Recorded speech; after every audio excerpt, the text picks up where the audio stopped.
Well, I watch the State of the Union so you don't have to. And of all the points that the president discussed, the responses that I'm seeing, the reactions I'm seeing, the discussion I'm seeing, I'm not seeing this big thing that was not discussed last night. You see, because the president prides himself on going after the worst of the worst, the most violent offenders. Yet he missed a massive opportunity to talk about this particular thing. If he really wanted to go after the worst of the worst, he would have talked about the people who were murdering American citizens on the street.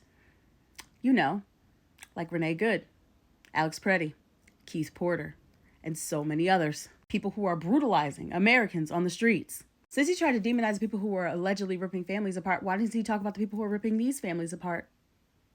He talked about going after the worst offenders, the absolute worst offenders.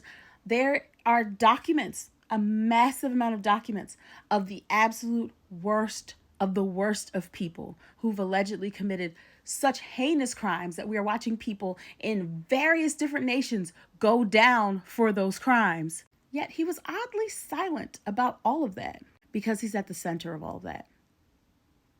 He's at the center of every bit of this. He has no problem targeting marginalized and vulnerable communities and tearing their families apart. He has no problem with the harm that happens to actual Americans daily because his own personal goon squad is the one that's doing the harm under his orders. And he has no problem with the worst of the worst because he and his Department of Justice are protecting the worst of the worst as they all continue to protect alleged predators. So be aware of this. If it feels like he was avoiding those terrible, awful, inhumane stories, that was intentional.